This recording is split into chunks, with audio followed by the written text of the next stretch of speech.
Buenas tardes a todos los presentes y a todos los teleasistentes. Me ha correspondido el honor de presentar a nuestro ponente de hoy, lo cual es para mí especialmente emocionante, pues casi le vi nacer. Mi esposa y un servidor hemos sido y somos muy amigos de sus padres, congregantes marianos como nosotros, y su padre de 2 cursos posteriores al mío en la carrera.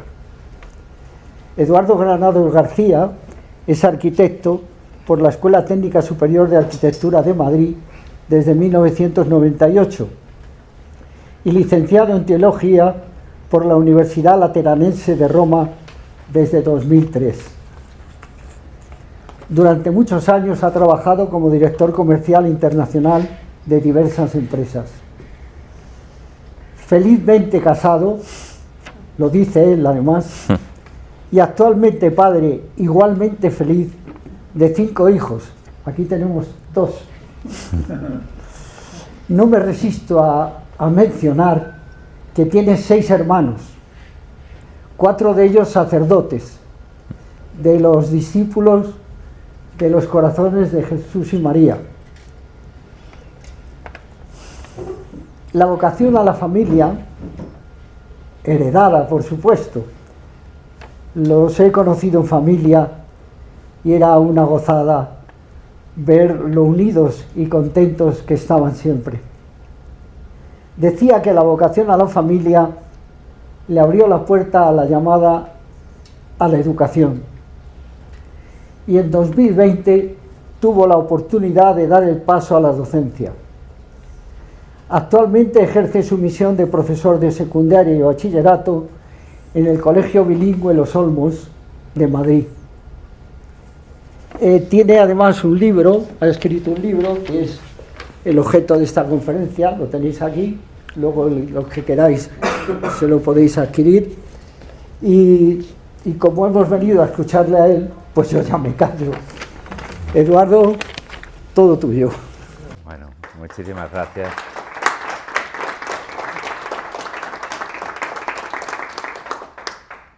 Bueno, muchísimas gracias por estar aquí. He visto Aula de Actualidad, muy interesante. He visto el título Agenda 2030, no. Agenda 2033. Todo está cumplido. Antes de empezar, pongo esta diapositiva para aclarar una cosa. Porque, bueno, en primer lugar una pregunta, porque me doy a veces sorpresas.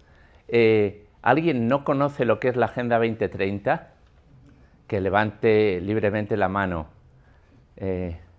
Con tranquilidad. Se ha oído, ¿verdad? Sí. ¿Alguien sería capaz de mencionar 3 puntos de la Agenda 2030? Difícil, ellos sí, pero no vale. Bueno, seguramente algunos de los que estéis aquí podríais. No voy a preguntar ni nada, tranquilos. Es curioso porque es una agenda a la que se está dedicando muchísimo dinero, muchísimo tiempo. Hay un ministerio de Agenda 2030, sabíais, ¿verdad? Con una partida presupuestaria de más de 7.000 millones de euros anuales.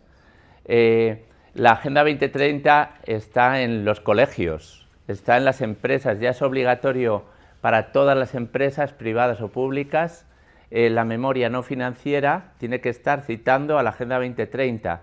Libros de texto de cualquier asignatura de matemáticas, de lengua, de religión católica también, pasan por el embudo de la Agenda 2030, ¿no? Dentro de la Iglesia también, la JMJ de Lisboa, se habló de la Agenda 2030, ¿no? Bueno, es un tema controvertido, pero como dice el cartel que nos invitaba a la ponencia, Agenda 2030 no voy a hablar de la Agenda 2030, voy a hablar de la Agenda 2033. Aunque aparentemente, bueno, en primer lugar, yo lo he llamado Agenda 2033 nueva y eterna, frente a las agendas que van pasando, que son antiguas y caducas. Hay una agenda nueva y eterna, verdaderamente nueva y verdaderamente eterna, que es la agenda que celebraremos en 2033, la de Cristo clavado en la cruz, ¿no? Su agenda. Digo que hay muchas agendas que van pasando. Ahora es la Agenda 2030, pero no solo la Agenda 2030, la agenda china. El gobierno chino tiene una agenda, el nuevo gobierno de Siria tiene una agenda, los gobiernos tienen agendas de 1000 características, las familias tienen agendas, los ayuntamientos tienen agendas, yo tengo mi agenda, ¿no? Todo el mundo tiene agenda, ¿no? ¿Quién no tiene agenda? Pero, bueno, ellos no tienen agenda, está claro. Bueno, él tiene agenda, es verdad, del colegio. Pero esto surgió como una inspiración de decir, Dios tiene agenda. Dios tiene una agenda de verdad. Y Dios manifestó su agenda en Cristo ahora hace 2000 años. Y vaya curiosidad que en 2033 celebramos los 2000 años del cumplimiento de su agenda. Cristo muerto en una cruz, resucitado. Celebramos 2000 años de la Eucaristía también, del sacerdocio, del nacimiento de la Iglesia en la cruz y en Pentecostés. Celebramos 2000 años de madre, de María Madre, nos la dio en la cruz. 2000 años de muchísimas cosas, ¿verdad? De la institución de la Eucaristía, de la institución de la confesión, grandes eventos, ¿no? Y para sorpresa mía, solo encontré dos. Hace un año, cuando me puse a preparar el libro, hace ya año y medio, solo encontré 2 citaciones y ningún lugar web sobre la Agenda 2033. Qué curioso. Ni siquiera dentro de la Iglesia, digo, fue una llamada, un impulso a hablar de esto, a proponerlo, a presentarlo a quien fuera. Gratis et amore. O sea, esto es como un impulso de evangelización, de decir, de esto hay que hablar, esta es nuestra agenda, ¿no? Entonces, como soy docente y tengo la Agenda 2030 impuesta en mis clases, dije, ¿por qué no partimos? Vamos a ver si me manejo bien. ¿Por qué no partimos de la Agenda 2030? La Agenda 2030 tiene 17 puntos, es la agenda más extendida hoy, ya digo, lo que os decía antes, está omnipresente, te la encuentras a la vuelta de la esquina, y ¿por qué no la transformamos y la hacemos volar? Fijaros, os vuelvo a poner las diapositivas por si alguien no se ha dado cuenta de los cambios, ¿no? Entonces, el primer cambio, mira, no se ha ido. El primer cambio es que en vez de unos objetivos de desarrollo sostenible, yo llamé objetivos de felicidad sostenida. Sostenible es como algo que entre alfileres se hace que sostenga, ¿no? Que se sostenga. Sostenido es algo que es sostenido por la mano de un Padre, de Dios, ¿no? Algo firme. Y de felicidad. ¿Por qué la Agenda 2030 no habla de felicidad? Esto fue una idea de un adolescente, me dijo, tenemos la Agenda 2030, que es nuestra agenda, la del futuro, y no se menciona la palabra felicidad. Y me hizo pensar, digo, la primera palabra que Jesús propuso a sus discípulos al presentar su mensaje fue felices, bienaventurados, y lo repitió muchas veces. Felices los pobres, felices los limpios de corazón, felices, ¿no? ¿Os acordáis, verdad? Muchas veces. Una palabra muy repetida en el Evangelio. Es nuestra palabra, la felicidad. Proponemos una felicidad nueva y eterna, tan antigua como nueva y tan eterna como del tiempo, de nuestro tiempo, ¿no? Y sostenida por las manos de Dios, no algo sostenible que mediante equilibrios yo voy a conseguir sostener, ¿no? Y entonces se me ocurrió rebautizar cada punto de la Agenda 2030, cambiarle de nombre y cambiarle completamente el sentido. ¿Qué me pasó? Primer peligro que prevengo. Primer peligro que puede pasar, que alguien se crea que estoy contraagendando la Agenda 2030. Vale, entonces es tan absurdo como creer que un partido de colegio entre escolapios contra Stella Maris, por ejemplo, puede contraagendar a un Real Madrid-Bayern de Múnich. O sea, no se trata de contraagendar, se trata de elevar a otro nivel. O sea, el cristianismo no nació contra ninguna agenda, no nació ni contra la agenda romana, ni contra la agenda griega, ni contra la agenda egipcia, nació proponiendo su propia agenda, ¿verdad? Y una agenda potente, era la agenda nueva y eterna de la salvación, era la agenda de la Eucaristía, era la agenda de María como madre, era la agenda de la resurrección de la carne, era una agenda... San Pablo no llegaba al Areópago a predicar y decía, atenienses, tenéis una agenda y es una agenda muy mala, os voy a predicar, os voy a hablaros de otra agenda, pero esta agenda es muy mala. No, decía, bueno, esta es la agenda que hay, la que tenéis, de estos diosecillos, pero yo voy a proponeros algo, voy a volar alto, ¿no? Entonces, nació con esa intención, pero también utilizando la Agenda 2030, la estética, los logos, y ahora haré un pequeño repaso, un sobrevuelo por la Agenda 2033, ¿vale? Peligro de haber utilizado la misma estética que la Agenda 2030 para presentar otra agenda es que la gente se cree que es una contraagenda. No es así, no fue mi intención. Segundo peligro, otros se creen que estoy blanqueando la Agenda 2030. No, tampoco. No me meto, simplemente no me meto en ese fregado de la Agenda 2030 sí, Agenda 2030 no. Agenda 2030 no es mi tema. La utilizo, pero no es mi tema. Busco en cada punto trascender, ¿no? Entonces, yo quería, en esta pequeña charla, a lo mejor comentar 3 puntos, porque son muchos, ¿no? Entonces, más que hablar de los 17 puntos, voy a hablar de los 3 primeros y luego un turno de participación, y si queréis que comentemos algún otro punto o opiniones sobre este enfoque, también creo que es lo más interesante, el coloquio, ¿de acuerdo? Porque habrá alguien que diga no a la Agenda 2030, a la guerra contra ella, y yo lo respeto. Otros dirán, no, la Agenda 2030 nació en 2015 y el Papa Francisco dijo que es una gran esperanza. Y yo lo respeto. Pero mi tema, Agenda 2030, no es el tema para mí. El tema es la Agenda 2033. Proponeros una agenda que sobrevuela, que va por encima de la 2030. A ver, también... Sobre la marcha, si veis algún punto que puede interesar más, yo sobrevolaré sobre casi todos y me detendré más en los 3 primeros. Entonces, el primer punto de la Agenda 2030 es fin de la pobreza. Entonces, yo pensé, vamos a ver, voy a rebautizar el punto. La pena es que aquí ha salido... porque si no, sí, salen directamente en la diapositiva. Me hubiera gustado que hubiera salido fin de la pobreza y no el punto tal y como yo lo puse, para que daros la opinión, ¿vale? En la próxima diapositiva lo haré. Fin de la pobreza, ¿cómo lo habríais rebautizado vosotros? Yo lo pregunto en clase esto, y me dicen, un alumno me dijo, principio de la solidaridad. Muy bien. Ya no es fin de la pobreza, sino principio de algo. Me encantó, ¿verdad?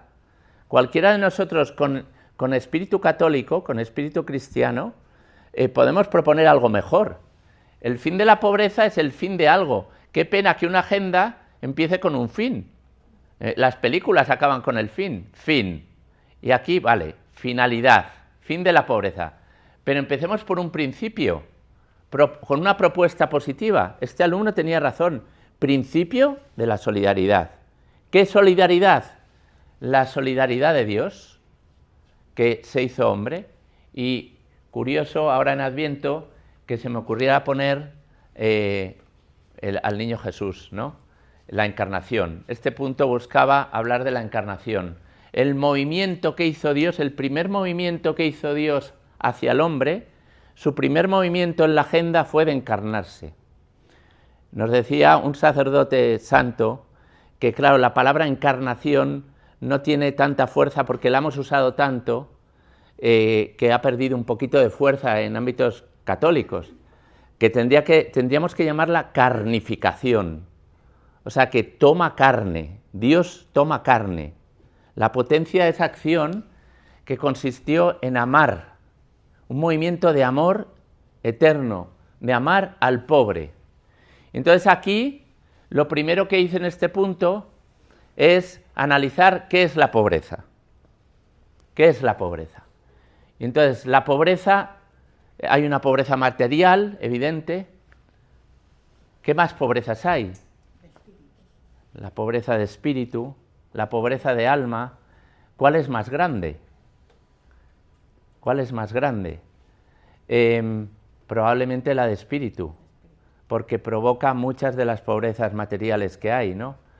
La pobreza del egoísmo, la pobreza de la avaricia, la pobreza de la corrupción de los gobernantes, tantas pobrezas, las envidias, las rivalidades, las discordias, las guerras, que en realidad son como el impulsor de esa pobreza material. Yo digo, vamos al alma de la pobreza. ¿Cuál es el alma de la pobreza material, de la pobreza en África? Pues curiosamente en África, que es el continente de la pobreza, o América del Sur, algunos países, o Centroamérica, se concentran los gobiernos más corruptos del mundo, los gobiernos más enriquecidos, donde hay más desigualdades. Es sorprendente que de las grandes fortunas, de los grandes ricos del mundo, en África, creo que de la lista de los primeros 50, había como 10. De la lista de los grandes ricos del mundo, en África había muchos, ¿no? Es interesante el dato, ya será diferente a día de hoy. Cuando yo lo consulté era así. O sea, ¿cómo puede ser que en el corazón de la pobreza haya otra pobreza, ¿no? ¿Y de dónde viene esa pobreza? Pues lo que hemos recibido nosotros es la seguridad de que esa pobreza viene de una falta de amor, de una carencia de amor. Por eso el movimiento genial de la Encarnación, vamos a amar al pobre. Y aquí cito una frase de San Pablo que dice, siendo rico, Dios quiso enriquecernos con su pobreza. Siendo rico, se hizo pobre para enriquecernos con su pobreza. Es un juego de palabras, ¿verdad que no? Bien lo sabéis, ¿no? Bien lo sabemos. Que el movimiento de la Encarnación es la primera propuesta, ¿no? No es espiritualismo, es que realmente si yo me creo en la Encarnación y la vivo, y aquí en el libro pongo el ejemplo, por ejemplo, del padre Damián de Beuster, San Damián, que todos sabéis la historia, ¿no?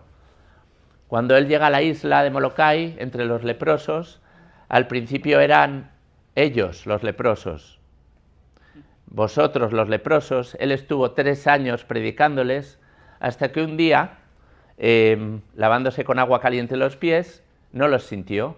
Y entonces cuentan que en la siguiente misa dijo, nosotros los leprosos. Ese nosotros de Dios, de acercarnos a Él, ese movimiento de misericordia, es la Encarnación. Y es lo que nosotros estamos llamados a hacer.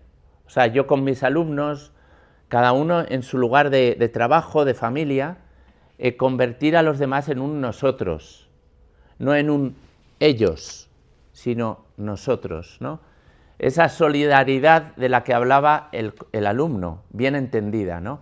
Entonces, aquí os propongo el primer movimiento, misericordia con el pobre, el amor más puro, el amor de misericordia. Todos conocéis los 5 lenguajes del amor, ¿verdad? ¿O muchos? No, algunos. Bueno, hay un psicólogo, Gary Chapman, que habla de los 5 lenguajes del amor, que hay que saber hablar, el amor con el cuerpo, el amor con las palabras de agrado, 5 lenguajes hay. Pues yo digo que el gran lenguaje, el 6º lenguaje del amor, es el del Señor. Este movimiento de encarnación, la misericordia, el amar al pobre, amar al que no es amado o al que no se siente amado, ¿no? Entonces, el segundo punto de la Agenda 2030 se llama hambre cero. Aquí dejo un momento para participar. ¿Cómo lo hubierais llamado vosotros desde una perspectiva cristiana? ¿Cómo hubierais elevado ese nombre? De hambre cero a... Alimento eterno. Alimento eterno. Muy bueno. Alimento eterno. Pan eterno. Pan eterno. Por ahí van los tiros. Sí. Alimento de Eucaristía. Muy bien. Alimento de Eucaristía. Bingo. Pero bueno, al final, hambre infinita. El cero es el número de la nada, ¿no? El infinito, ¿no? Hambre infinita. Y frente a lo que nos pone la Agenda 2030, que está bien, que es solucionar el tema del hambre material, nosotros proponemos no un espiritualismo, sino solucionar el problema del hambre del alma, Hemos dicho antes que la pobreza procede del alma, ¿no? La gran pobreza, que es la carencia de amor, y aquí viene Dios mismo a alimentarnos. Este segundo punto, yo hablo de la Eucaristía, y hablo de cómo la Eucaristía ataja el gran hambre que tiene el hombre, ¿no? El hambre de Dios. Dios mismo se hace pan, y lo que habéis dicho, alimento de eternidad, la Eucaristía. Aquí hay nivel, porque podría perfectamente haber puesto pan de amor, alimento eterno. Bueno, fue hambre infinita, ¿no? Y tres formas, porque la Eucaristía es el pan de los tres, que dice, me parece que San Ireneo, ¿no? Un santo padre habla del pan de los tres, de la Trinidad, ¿no? Como un movimiento de amor todavía más cercano, porque es convertirse en alimento nuestro. Claro, esto no se puede proponer si no hay fe. O sea, estamos en un nivel de fe, de entender qué ha pasado hace 2000 años. ¿Por qué proponemos 2033? ¿Qué sucedió en 2033? ¿Qué significa ese tomad y comed, tomad y bebed, ¿no? ¿Significa que simplemente Él lo hizo? ¿O significa que yo lo puedo hacer? Tomad y comed, esto es mi tiempo. Tomad y comed, esta es mi carne. Cuentan la historia de ese padre, ¿no? Bueno, una anécdota, no es una historia, de que entrando en casa, antes de entrar en casa, se paraba un momento y decía, tomad y comed, este es mi cuerpo, antes de entrar al jaleo de la casa, ¿no? Y luego abría la puerta y se lo comían, ¿no? O sea, ¿qué entregamos? ¿Qué podemos dar nosotros? ¿Cómo podemos ser Eucaristía para este mundo que no cree en la Eucaristía? ¿Cómo podemos acercar al mundo a Cristo Eucarístico, que es una maravilla, ¿no? Entonces, primero nosotros ponernos en camino hacia ese bimilenario fantástico de 2033, primero nosotros, y luego rompernos la cabeza, como dicen ahora, rompernos la cabeza para ver cómo que Cristo que está en el sagrario pueda llegar a ser alimento de todos, ¿no? El siguiente punto, a ver, es que está saliendo muy bien. El tercer punto de la Agenda 2030, que ya voy a dejarlo y vamos a dejar para coloquio, se llama bienestar y crecimiento económico. Salud, eso es, salud y bienestar. Salud y bienestar, ese es el 8, el del trabajo. Salud y bienestar. ¿Cómo lo hubierais llamado vosotros? No, tú no, que te lo sabes. Yo lo sé. A ver. Bienestar interior. Vale, bien, bienestar interior, muy bueno. A ver. Paz y bien. Paz y bien, muy bueno. Dolor salvador. Vale, este se lo sabía. Pues sí, es el tercer gran hito que celebramos en 2033, ¿no? Hablábamos de la encarnación, el culmen de la encarnación, la Eucaristía, la panificación, como alguno se atreve a llamarlo, ¿no?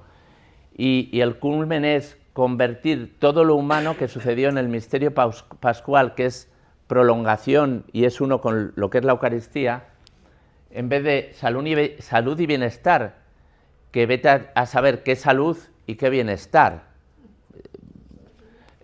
Decimos, un dolor que salva, salvifici doloris, que diría San Juan Pablo II, y un bien amar. Esto lo entienden también los adolescentes, que el que ama sufre. O sea, aquí no os creáis que tengo que explicar mucho de que el bienestar no sirve para nada a un adolescente. El Papa Francisco hablaba de un maldito bienestar, decía, unas palabras muy rudas, pero con las que yo estoy completamente de acuerdo, porque hemos puesto el bienestar como un indicador de lo humano. ¿Por qué? ¿Por qué? Quiero estar mal, quiero un malestar, un sano malestar, porque mi hermano sufre. Quiero un malestar, el que Cristo sufrió en la cruz, voluntariamente aceptada. Igual, no, los adolescentes dicen, me explota la cabeza. Me explota la cabeza, si lo pensamos detenidamente, voluntariamente aceptada. Entonces, pongo ahí las llagas muertas, las manos muertas del Señor y resucitadas, pero muertas, llagadas, y su propuesta, así, de frente, de un dolor que salva, y el escándalo del dolor, y el escándalo de la cruz. Y como, yo releí, y os invito a hacerlo, la encíclica de San Juan Pablo II, Salvifici Doloris, el dolor que salva, porque es que me parece profético. Se habla de la sociedad del bienestar, por arriba, por abajo, derechas, izquierdas. Nadie cuestiona que la sociedad tenga que ser del bienestar. Nadie dice la sociedad del malestar. Y las bienaventuranzas hablan de los que lloran, habla de los que sufren, ¿verdad? No habla de los que tienen bienestar, precisamente, ¿verdad? Entonces, para mí es un grito profético, primero el del Papa Francisco, maldito bienestar, y luego el del Papa San Juan Pablo II, dolor que salvas. ¡Qué maravilla el dolor! Bueno, ¿qué dolor? El dolor, y dice San Juan Pablo II en esta encíclica, en el número 8, el dolor que se convierte en ocasión de amor. Ese es el dolor que salva, el dolor de la cruz. Aquí yo me detendría muchísimo porque está el sermón de las 7 palabras, yo me detengo un poco en el libro, y dar, incluso desde la cultura actual, se pueden dar un montón de pistas para intentar librarnos primero nosotros y luego a la sociedad de esta visión de que el bienestar es Dios, que es la visión actual, el bienestar es Dios. Y todo aquello que me saca del bienestar es malo.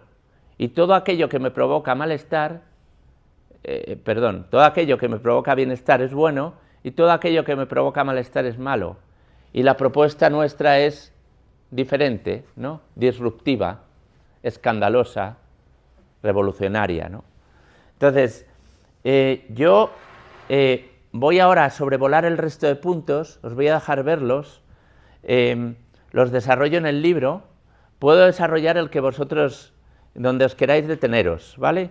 El cuarto punto, que la Agenda 2030 habla de educación de calidad y te pone un libro y un lápiz, cosas, yo digo, no, la educación o es de la persona a la persona y es transformante, o es un ser vivo, o no es educación.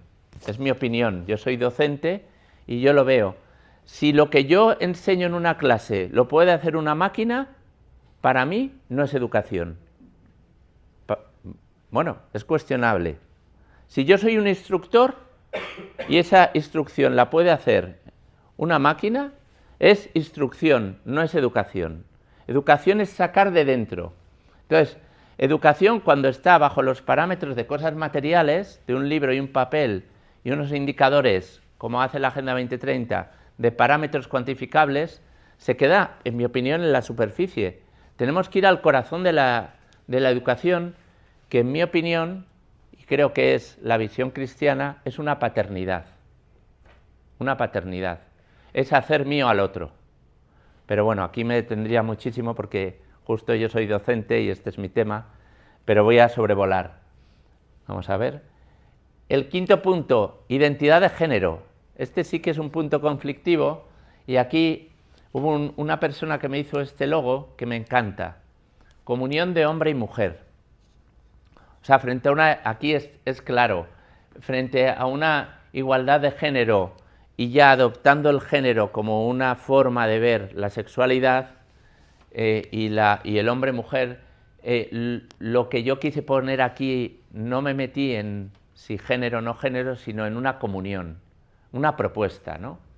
Una propuesta con un corazón entre un hombre y una mujer, y aquí hablo de la complementariedad y de todo lo que hablan las catequesis de San Juan Pablo II sobre el amor humano y de la necesidad que hay de amar el amor humano, ¿no? Aquí está agua limpia y saneamiento, la propuesta de la 2030, y digo, vamos a trascenderla, vamos al bautismo, un agua viva, y vamos al vino nuevo de Caná, el matrimonio. Entonces, en este punto me dedico a hablar del matrimonio, y en el siguiente, que la Agenda 2030 habla de la energía asequible y no contaminante, me dedico a hablar de la familia como energía del amor eterno. La Agenda 2030 no habla de la familia, es curioso, ¿no? Ni siquiera de las familias, porque la ley de familias actual en España dice que no hay una familia, que hay familias. Digo, por lo menos la Agenda 2030 podría hablar de familias, pero ni siquiera habla de familias. La familia es el corazón de la sociedad, merecía un punto.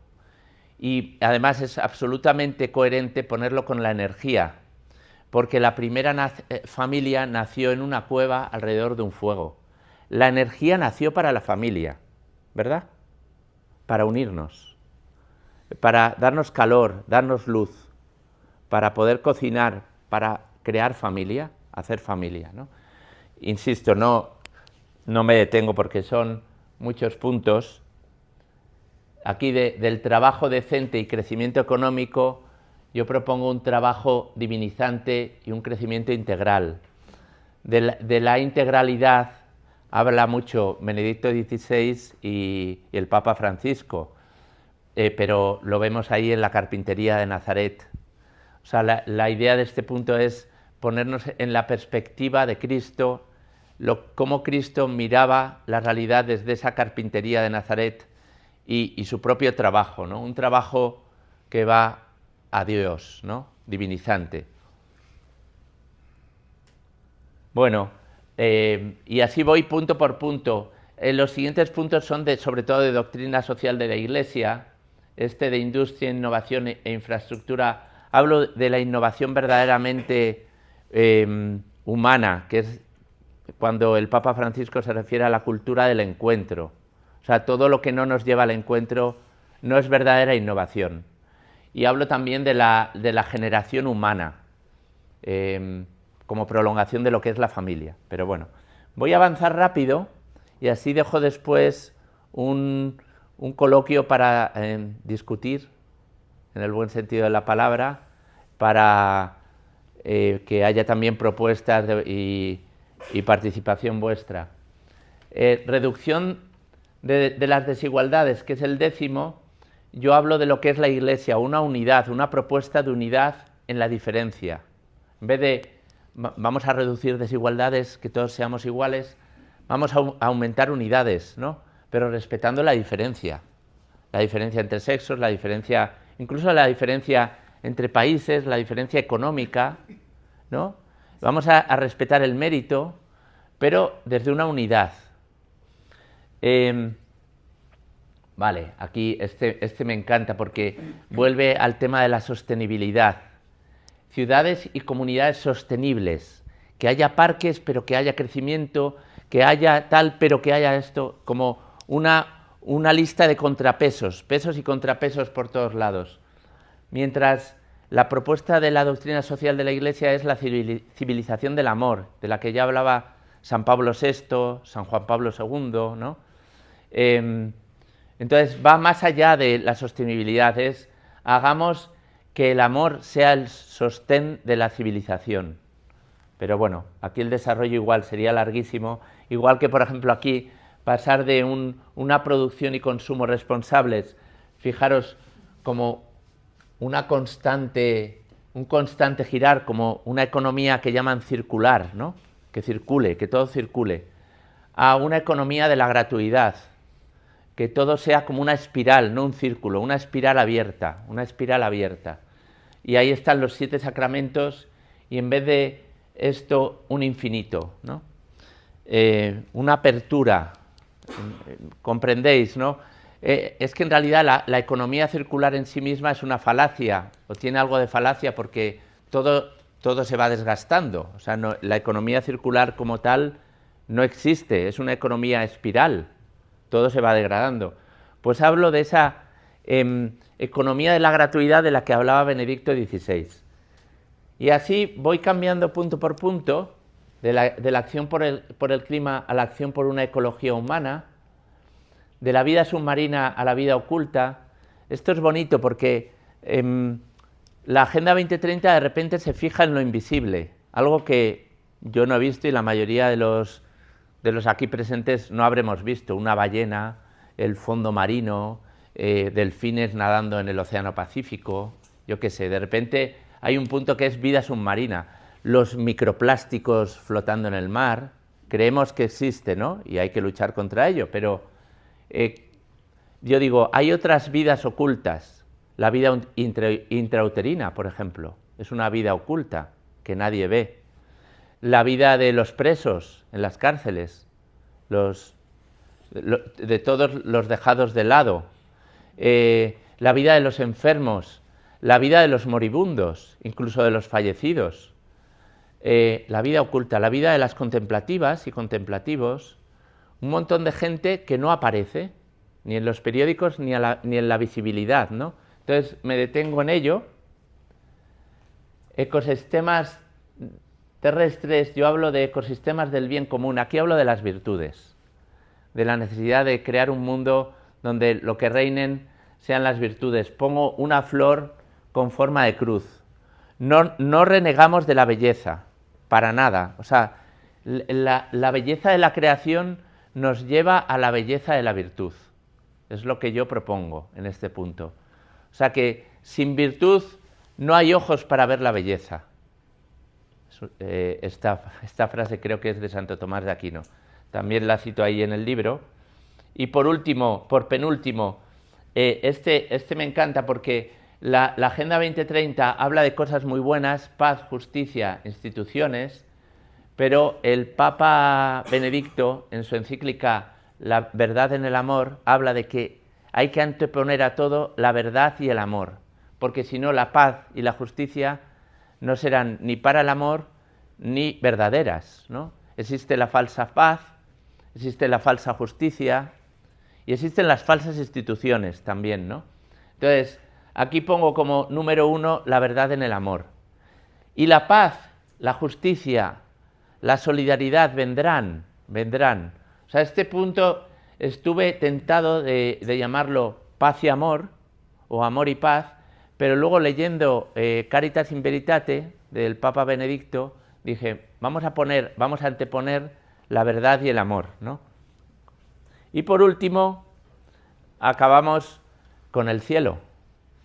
El último punto de la Agenda 2030 es alianzas para conseguir alianzas, y yo digo, alianza nueva y eterna. Y pongo he rehecho aquí el logo de la cartuja, que es, ¿os acordáis? Una bola del mundo y una cruz encima, ¿no? Y dice, stat crux dum volvitur orbis, que permanezca la cruz aunque el mundo gire, o el mundo gira y la cruz permanece, ¿no? Entonces, es el destino final, una alianza de amor, un abrazo a la cruz como nuestro amor, nuevo y eterno, ¿no? Bien, acabo con 2 diapositivas. Esta es de 1983, el año santo de la Redención, que con motivo de los 1950 años de la Redención, San Juan Pablo II instituyó. Entonces, en la bula Aperite Porta Redentori, abrid las puertas al Redentor, él decía, bueno, si queréis, mejor que leerlo yo, lo leéis cada uno, como si el Papa Santo nos hablara, ¿no?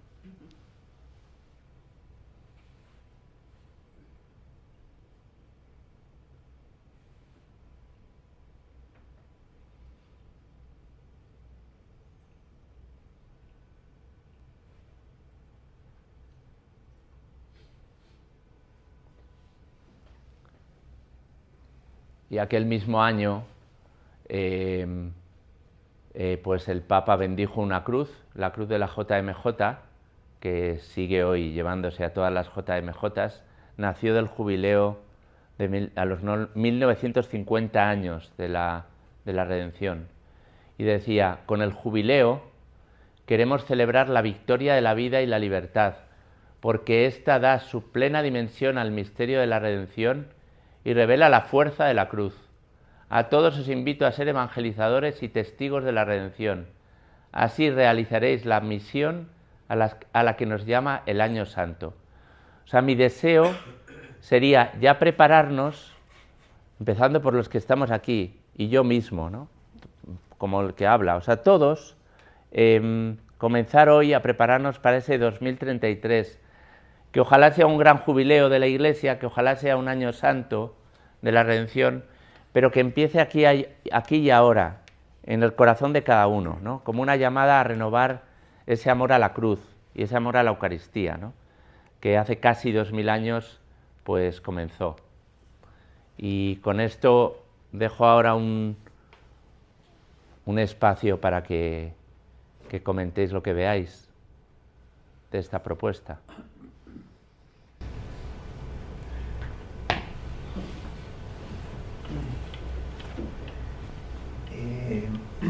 Yo creo que el título de su libro efectivamente está muy bien traído, ¿no? Agenda 2033 de alguna manera es una fecha significativa, 2000 años después de la muerte de Cristo. Pero en realidad esta agenda debería ser una agenda para el presente, no para el futuro. Es decir, no esperar al 2033 a que se cumplan todos estos objetivos, sino empezar a cumplirlos ya. Empezar a trabajar para que se cumplan ya, lo antes posible. Parece que la de 2030, como siempre los políticos, el PowerPoint lo aguanta todo y dice, bueno, para 2030, luego será 2035 o luego a lo mejor ni se cumple. Pero esto que usted cuenta, yo creo que deberían ser las intenciones que deberíamos tener todos los cristianos para que se cumpla, pero ya, una especie de guía, ¿no? Totalmente de acuerdo. Es que lo bonito de esta agenda es que es interior. Todo el resto de agendas se quedan exteriores, estoy completamente de acuerdo. Y esta, lo que decía San Agustín, ¿por qué no aquí, por qué no ahora? Es acoger a Cristo. Y Cristo tal y como es, muerto y resucitado, Eucaristía. Estoy completamente de acuerdo. O sea, porque no sabemos si saldremos vivos por esa puerta. Cuento también como que sirva también como un in memoriam. Mi suegro ha fallecido hace 6 días, Ignacio, ¿no? Me preguntan, ¿qué tal? Y digo, estaba preparado. Llevaba años preparándose para este encuentro. Y la gente se queda, pero es verdad, estaba preparado. No tiene que llegar 2033, estoy de acuerdo. O sea, podemos estar listos. Estamos listos, de hecho. Estoy de acuerdo.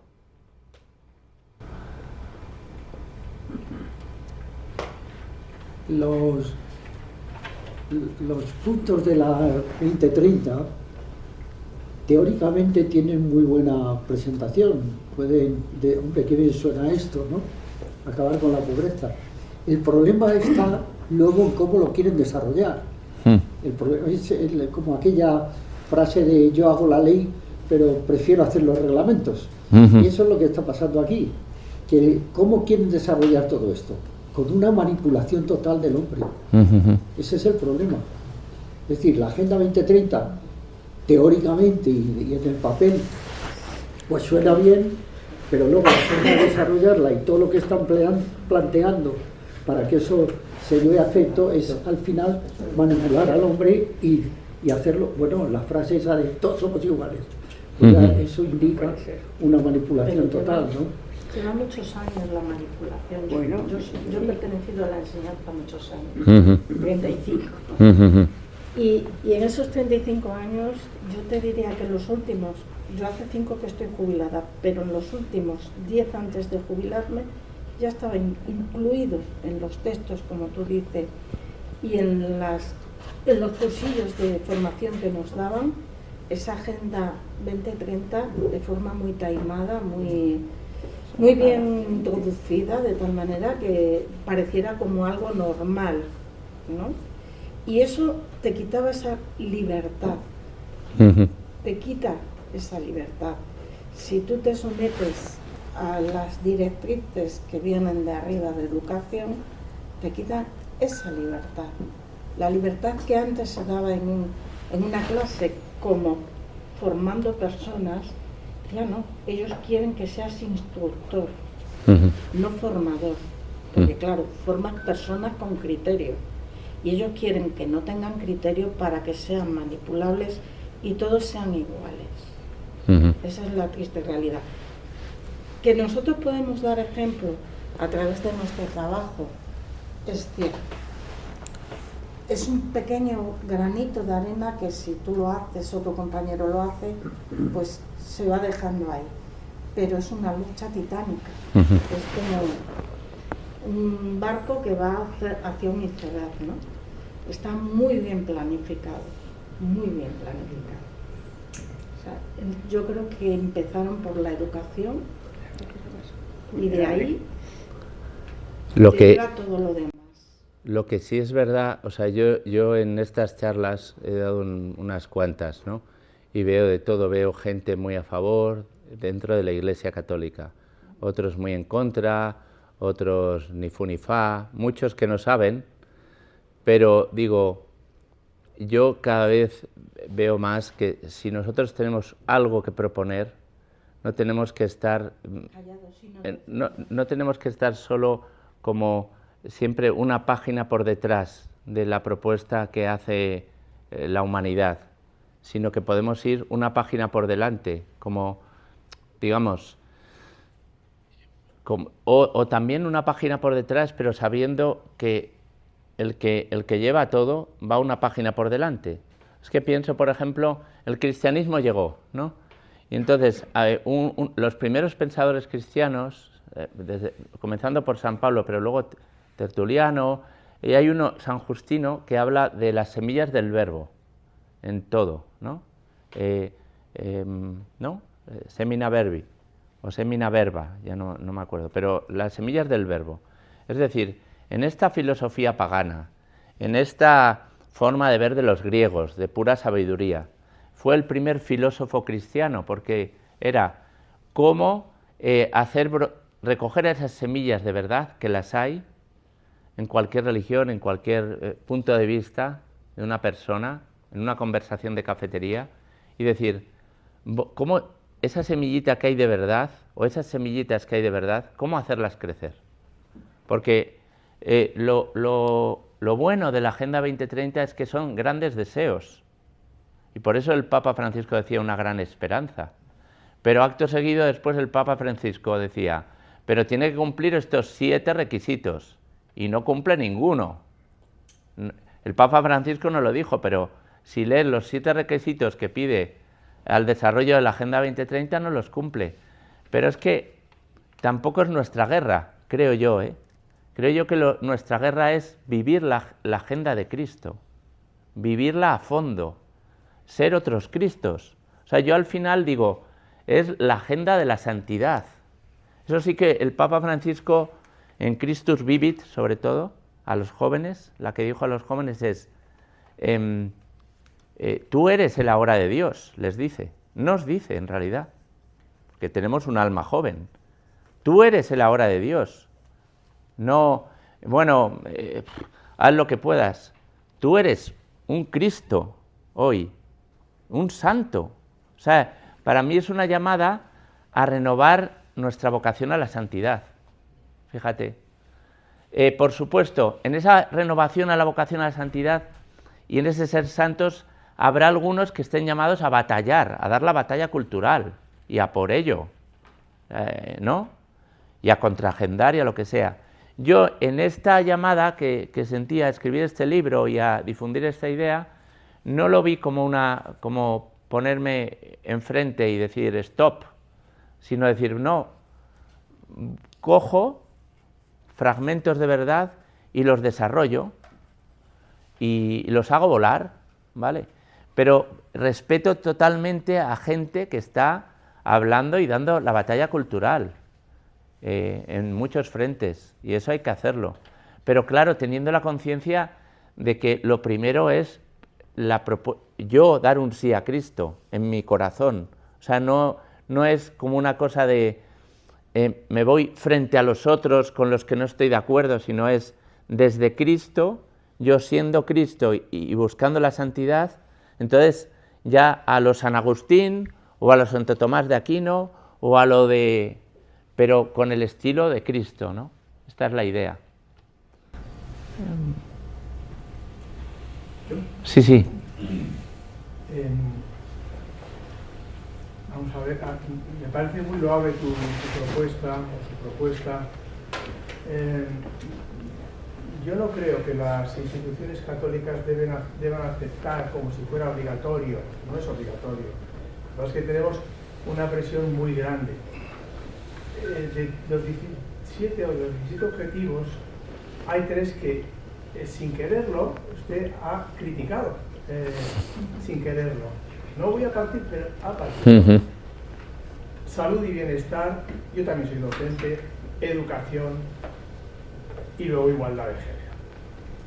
Estos 3 objetivos no los podemos compartir, de ninguna manera.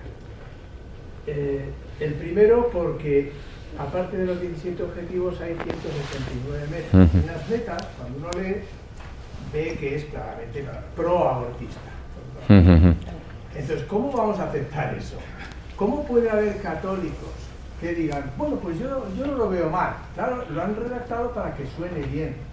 Pero cuando uno va a la letra chica, como decimos los de derecho, cuando uno va a la letra chica, descubre la realidad. Y la realidad es esa. O por ejemplo, en educación, has hablado de educación transformante. Me parece muy bonito. Siempre y cuando no sea estatalista. Siempre y cuando no sea dirigista. ¿Y quiénes nos van a dirigir? Nos van a dirigir, en primer lugar, la ONU, nos va a dirigir los grupos de estos que dirigen el mundo, la Unión Europea, instituciones que nos quieren imponer una manera de pensar, es decir, una manera de pensar funcionarial, una manera de pensar que una serie de gente ha ideado como salvífica para nosotros. Y entonces, claro, yo como educador también no puedo aceptar. Aparte has criticado, has dicho que es superficial, es lo mínimo que se puede decir. Educación de calidad es aburrido, hasta el hastío que se diga eso, porque eso es como no decir nada. ¿Cómo no decir? Y ya qué decir de la igualdad e identidad de género. Es que, vamos a ver, es que si nosotros pasamos por eso, realmente estamos tolerando cosas que, desde el respeto al ser humano, desde la no crítica a personas que están sufriendo muchísimo, pero ¿cómo vamos a tragar eso? Es algo que va contra la naturaleza humana.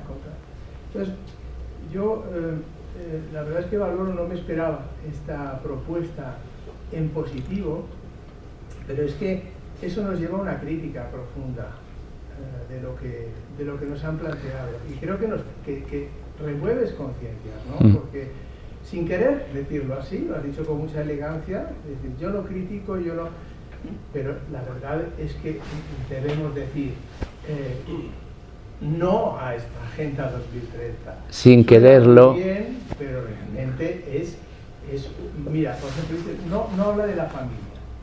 Claro que habla de la familia. Habla en esos 169 metas, habla de la familia. ¿Y sabéis en qué contexto? La familia dice que es opresiva, que es pues casi como el ámbito del terror. Entonces, claro, o por ejemplo, no cita casi la palabra religión, pero cuando lo hace a propósito, dice discriminación, frente al deporte, por ejemplo, ¿no? Entonces, está mandando una serie de mensajes que van dirigidos contra una manera de pensar que es la nuestra y que es efectivamente salvífica. Ya, ¿para qué hablar del dolor? Efectivamente, no se puede decir, me parece muy bien lo que has propuesto, ¿no? Lo que has propuesto, porque el dolor es algo que quieren excluir.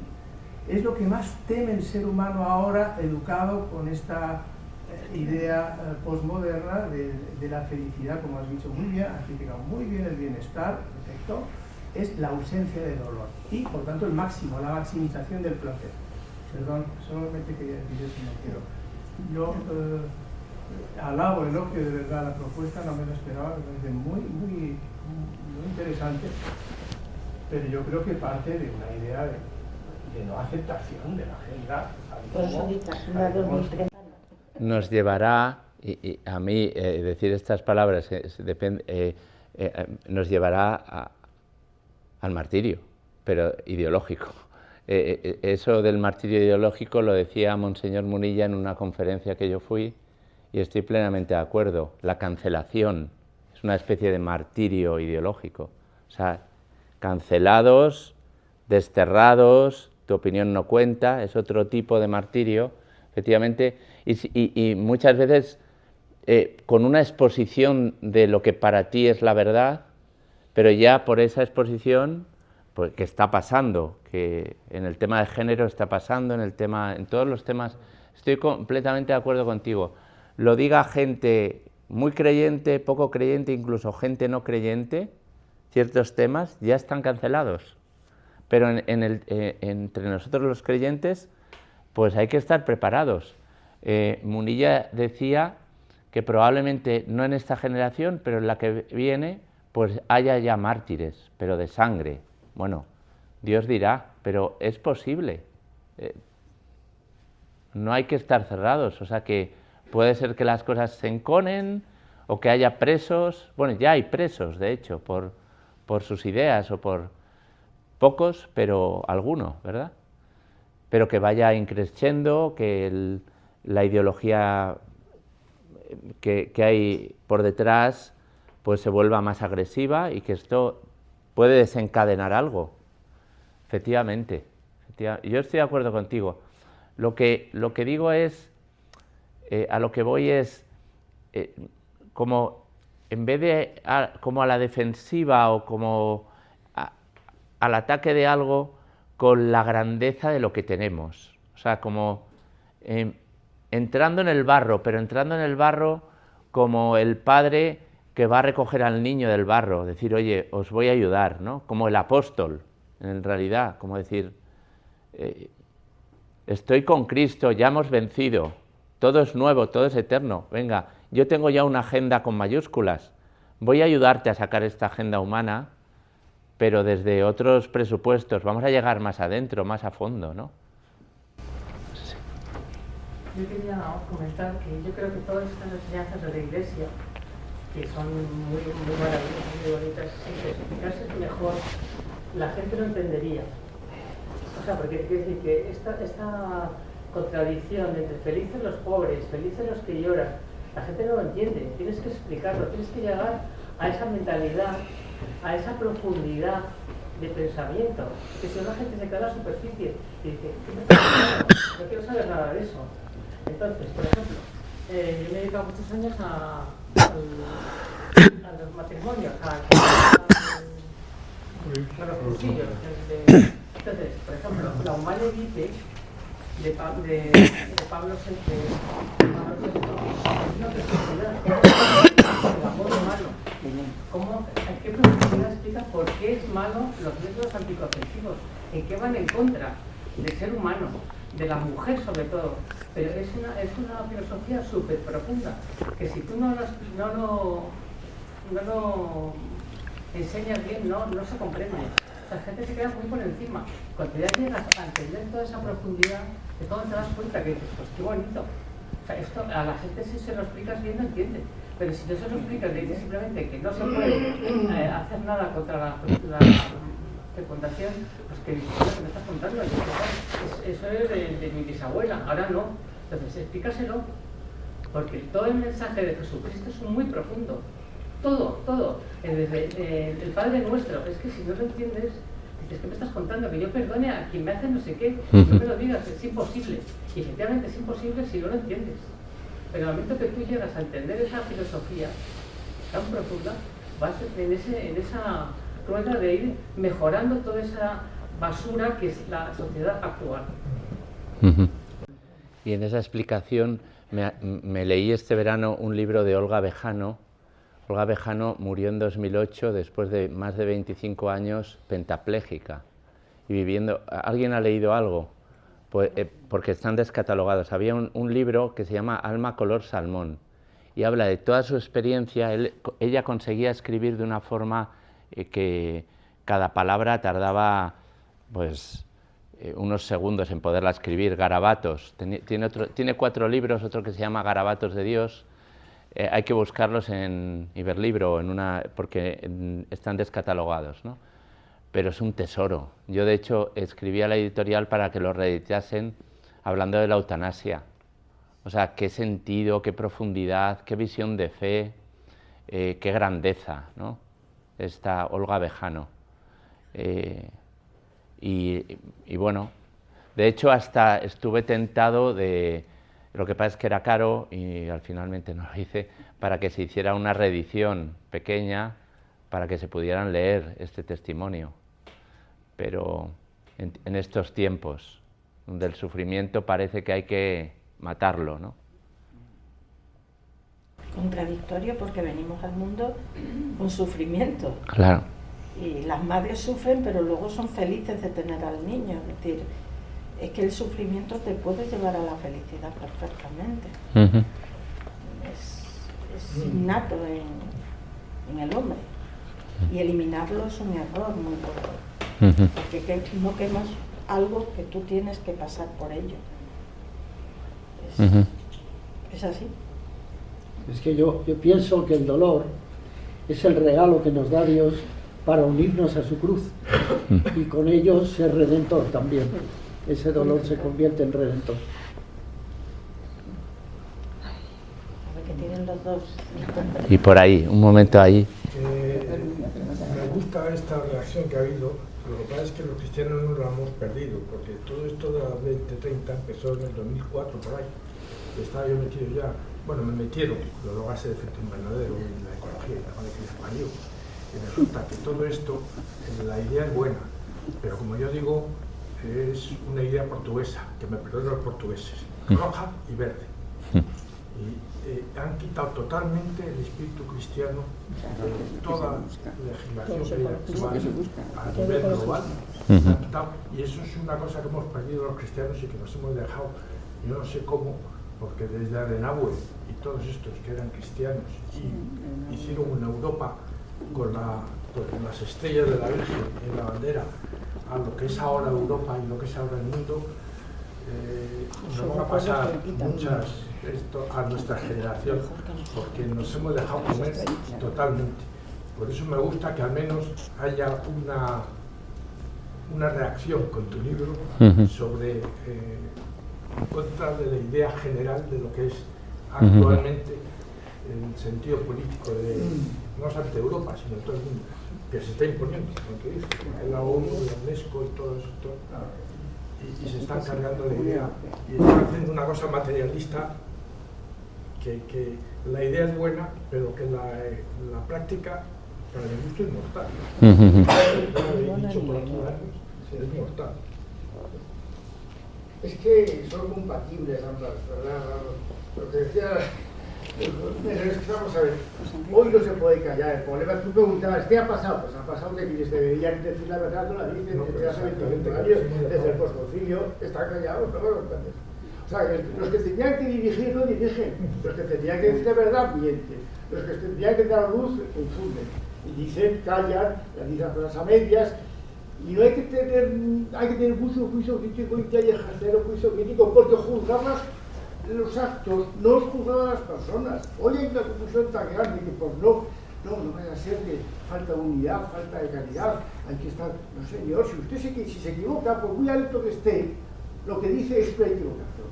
Yo no lo puedo juzgar porque solo lo juzga, pero lo que ha dicho es un error y no se puede callar. O sea, una cosa es el aspecto positivo, que es fantástico, en la línea que usted ha manifestado, me parece muy bien. Pero, como decía Juan Manuel, es que no podemos callar ante unos disparates contra la humanidad, ya no contra la naturaleza, que se dice. Entonces, no se puede pasar por alto como si... No. Hay que denunciar lo que es un disparate absoluto y que se ha metido y que deberían más de manera especial denunciarlo. Todo lo denuncia, dice bueno, voy a callar. Entonces, eso hay que denunciar. Y además, hay que tener ese optimismo, esa perspectiva de futuro que va muy bien, pero no podemos callar, no podemos para que parezca que no se está haciendo nada. No, es que ellos están haciendo mucho, están dominando todas las mentes, porque ya digo, les tenían que dar en la universidad, en la iglesia, en las academias, en los medios de comunicación. Es que no se dan cuenta de lo que está pasando, los que son cobardes. Muchos no se dan cuenta porque no saben de nada. Hay otros que se dan cuenta de lo que está pasando en Occidente. Pero es más cómodo callar, o más cómodo sobre pretexto de ser muy solidario y de ser muy sostenible y de ser muy amigo de la fraternidad por encima de todo. Bueno, sí, pero todo eso es humus, esto es humo que se lleva al viento. Eso está muy bien, pero primero hay que decir la verdad, hay que partir de la verdad y hay que, la verdad exige rechazar lo que es rechazable. Y además, efectivamente, abrir campos al optimismo y a la esperanza, porque efectivamente la historia es nuestra, al final. Nosotros no la vamos a ver, pero bueno, nuestros hijos esperemos que la vean. Pero eso exige una denuncia y de quienes son conscientes de lo que está pasando no pueden callar, ni decir cosas bonitas, ni decir cosas maravillosas, y todo es fraterno, y todas... hay verdad en todas las cosas, no, hay en algunas religiones que no hay ninguna verdad, y hay en unas ideologías que no hay nada que aprovechar. El ecumenismo no significa que hagamos una verdad entre todos, no, la verdad no es más que una, es la que estamos Jesucristo. Los demás tienen verdad en la medida en que participan o se han llevado algo de esa verdad primitiva, pero no es que se pueda llegar a una verdad por aportación. Una reunión de todos, veamos a cada uno y eso lo bueno que tiene, y vamos a hacer una religión universal, que es lo que vamos buscando. Vamos buscando globalidad, una educación igual para todos, un concepto, un lavado de cabeza justamente para todos, y entonces entre ellos un gran instrumento es la religión universal, que está basada, bueno, la han inventado los masones, vamos, para que no vamos a engañar, que eso ya está inventado desde 1617, bueno, todo eso hay que decirlo y no se puede callar, es que es verdad que hay que ser optimista y es maravilloso ese enfoque de ciudad, pero también hay que denunciar y hay que ejercer el juicio crítico sin miedo, bueno, sin miedo no, seguramente vienen consecuencias, pero bueno, hay que vivirlo, porque si nos callamos todos o solamente decimos cosas buenas y cosas así, claro, efectivamente nadie no nos perseguirá, no molestas a nadie, pero eso yo creo que es el camino. No, estoy de acuerdo contigo. Y de hecho tú lo has dicho, él ha vencido ya, ¿no? O sea, somos victoriosos. Ha vencido al mundo. Entonces, ya partimos de ahí. Cuando te escuchaba pensaba en Cristo y sus discursos apocalípticos, ¿no? Y porque los dijo, pero también dijo, no tengáis miedo, yo he vencido al mundo, ya somos victoriosos. Y por eso de ahí nace un optimismo y una capacidad de verdadero diálogo. No diálogo como lo entiende el mundo, sino un verdadero diálogo profundo, ¿no? Sí. Una última intervención, por favor. Sí, bueno, felicitarle por la presentación. Es muy usted es una magnífica persona y nos ha de manera muy positiva y muy bien. Pero también quiero enlazar con lo que se acaba de hablar, ¿no? El lenguaje demasiado positivo, hablando del ser humano, no existe. Siempre que se piensa en humanidades, se piensa de manera positiva sobre ciertas cosas, pero necesariamente de manera negativa contra otras. Entonces, los cristianos hemos perdido el discurso negativo y no debemos tener miedo. ¿Por qué? Santo Tomás de Aquino, contra gentiles. San Agustín, contra académicos. Es decir, no titulaban sus obras... sí, adversus a hereses, o... Totalmente. No, los titulaban contra. ¿Por qué?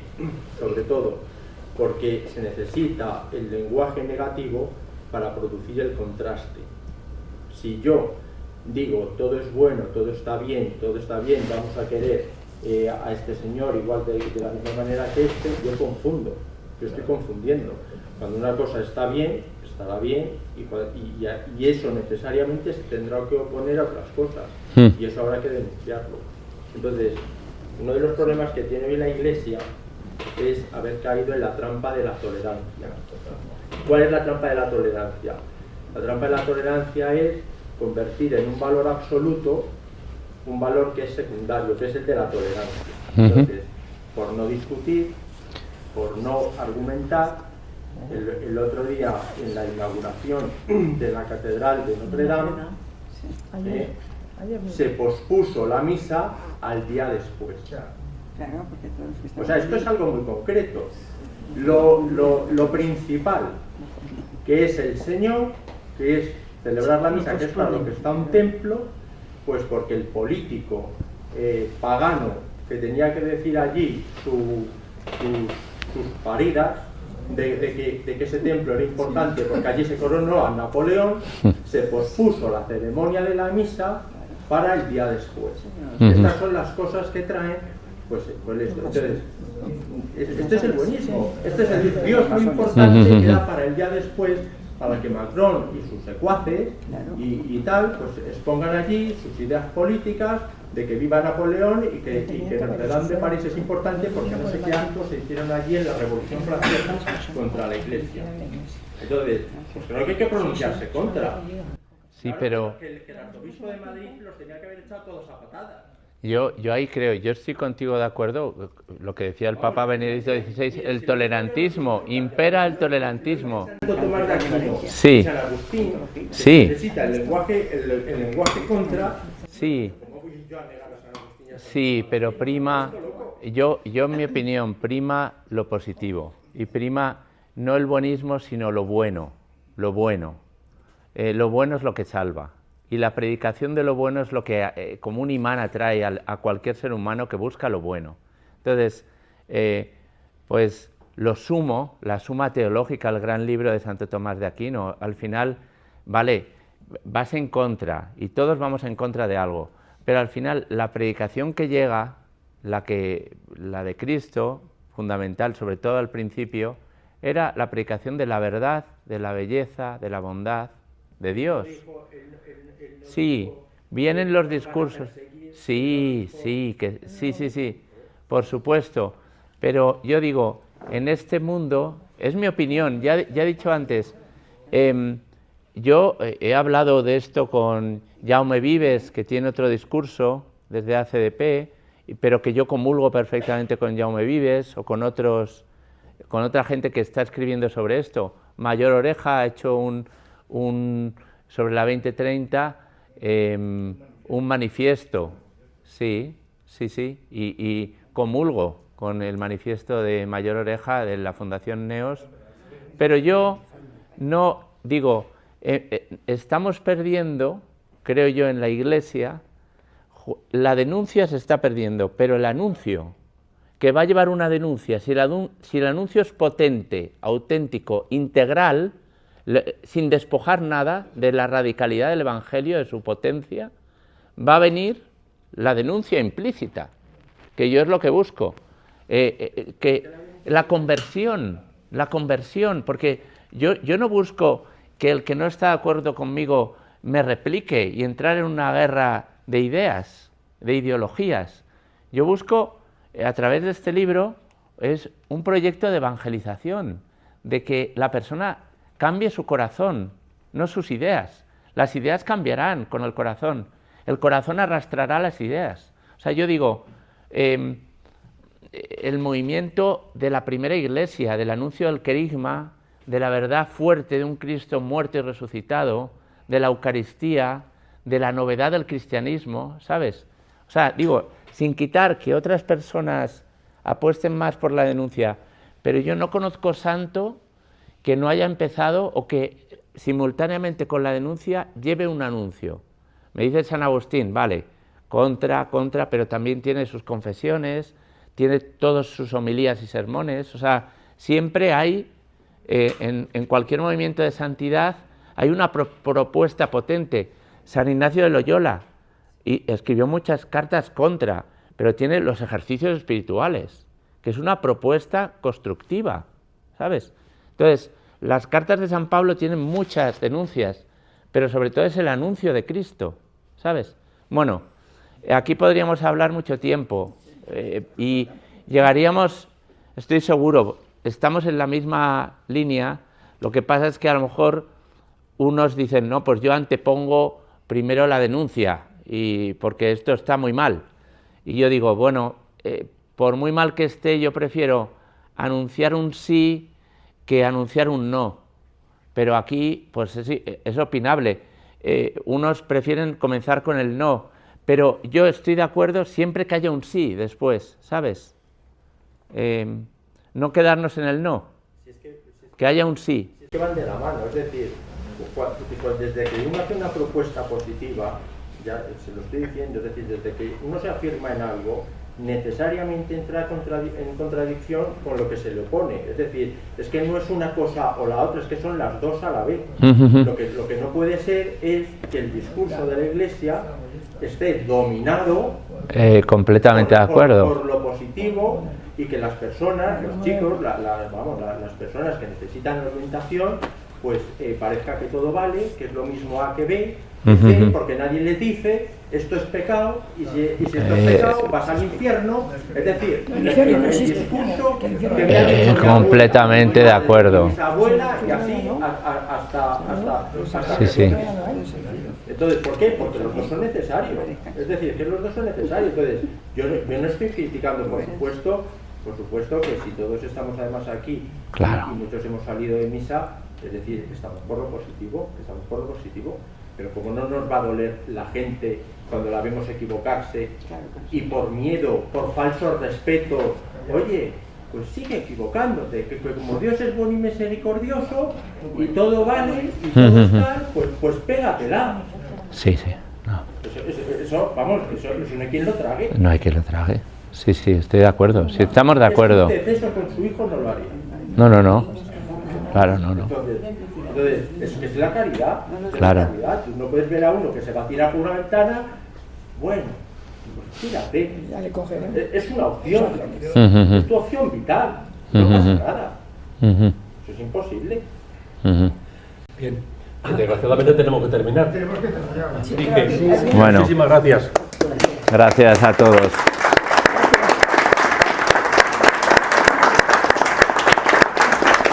Gracias. Hago alusión a Monseñor Munilla. Quiero decir que Monseñor Munilla elogió mucho la Agenda 2033. Que la conoce y la elogió. Sí. De hecho, prologó el libro, Monseñor Munilla. O sea, él, sí, yo se lo envié y decidió prologarlo, que fue un regalo, una gracia. ¿Cuánto vale? 15 euros. He traído aquí a mis secretarios. Ay.